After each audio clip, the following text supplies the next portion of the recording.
So I went broke more than once because I thought intelligent was the key to success and the secret to winning. It's not. You want to know what it is? So here's what I learned from going broke more than once. I've learned the wealthiest and the most successful people aren't always the smartest. They actually pride themselves on being the dumbest people in the room. And that's something that I've even myself said, I don't want to be the smartest person in the room. And, having gone broke more than once, I figured, I'm pretty intelligent, so I shouldn't be going broke because I'm intelligent.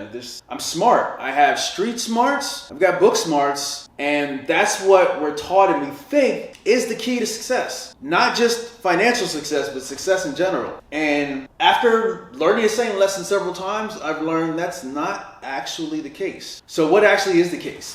So I work with a lot of real estate agents, thousands over half a decade, and different levels, OGs to veterans. And there is one case that I can remember, and there's actually several cases I can remember where I've been either interviewing or talking to agents, and I see drastic differences. They have the same information, but one's successful and one's not. You have the same level. You both seem fairly intelligent. What is the difference? So I'm going to tell you what that difference is. So we have a client.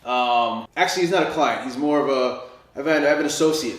So he moved from Florida, took his family and his brokerage he's still in Florida, but he moved to Dallas, Fort Worth area. Knew no one, had real estate experience, but did not have any sphere of influence, had a couple family and friend. Within a year, he did over $15 million in transactions just from doing one thing, and it was simply Instagram marketing. Shooting reels on Instagram, that was it. And I looked and I'm like, well, wait a minute, I'm putting information on Instagram and everybody else is too, but here was the difference. He learned a strategy. And let me back it up a little bit. I actually, after talking to him, I'm like, that's easy. Have you thought about this, or this? And his jaw dropped. And he's like, man, I didn't know you could do that. We got to talk about that. But as I'm sitting here dropping more stuff on him, because, my ego's running a little bit, I'm like, yeah, I'm smart. I can tell you and I can help you more. But then I have to fall back and think, you know what? What is the difference between what he's doing? I'm schooling him on something and he's already super successful. And the one thing that he did was execute. Execution. Taking action beats any level of smarts. Entrepreneurs and real estate agents, too often, they state they're perfectionists. Perfectionism is nothing but covered up fear. It's chocolate covered fear. Perfectionism. Because you can't achieve something that's impossible. You will never know it all. You will never have it all. So trying to achieve that, you're just going after an endless loop of nothing. You'll never reach perfection. We don't even know what perfection is. But it's masked as fear. They're afraid to go forward. They're afraid to do it. So what do? They run after the next shiny object. They keep trying to learn everything. Now, there is a level of knowledge that you need to have before you take action. But once you have, this is something that one of my mentors, Gary J. White, had said to me that stuck with me. And he said, this is when it comes to reading or learning something. When you're learning something, every day I'm reading or learning something. And the minute I have something I can take action on, a revelation, stop and go do it. Now, I don't always do that. But I do document that and I put it into my pipeline of things to do. But I don't go through and just read an entire book or read a whole course anymore.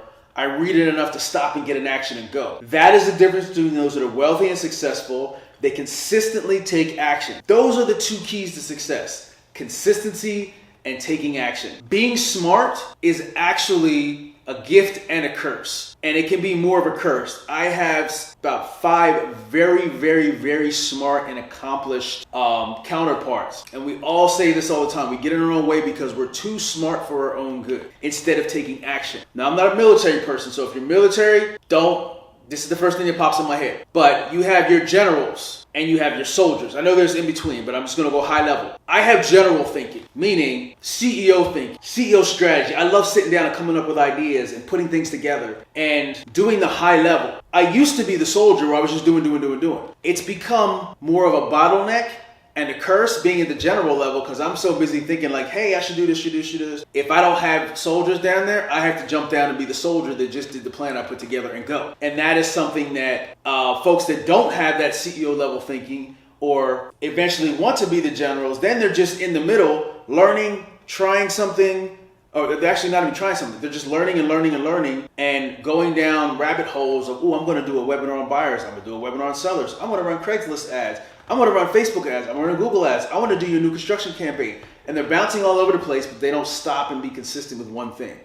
That is the key to success. Overthinking is a curse, and overanalyzing hinders action. So if there's one takeaway that I can give you, like my man Nate says, beat on it until it works. What does that mean? It means keep beating on the repetitive, the unglorious tasks that you know you should be doing, but you're trying to skip around. Keep beating on those things, or what your coaches or mentors or your broker or your teammates are telling you to do, until it works. Then layer the next thing, because overthinking, overlearning, perfectionism will keep you broke, I tell you from experience, and it'll keep you and hinder you from success. Action takers are money makers. Smarts, knowing everything, and intelligence is a curse if it stops you from executing. There's this one phrase, I don't know where it came from, but it stuck with me. To know and not to do is not to know. So for instance, we're on webinars and we'll do a webinar, we'll do a training. We're like, hey, use Google Ads because there's intent there. And that's why Google Ads works so well. It's why it works better than Facebook, because of the intent. And you should run Google Ads. And people will come on and be like, oh yeah, I already know to run Google Ads. I already know to follow up, but they're not doing it. So if you know, air quotes, and you don't do, then you do not know. The ego is a very powerful deterrent and a very powerful, the ego is just very powerful, and it'll keep you from getting to the next level if you don't check it. So to know and not do is not to know. Stop learning everything. Start executing. And remember this, you do not need to be a genius to be successful or to build wealth. What you actually need is something that most people ignore: execution.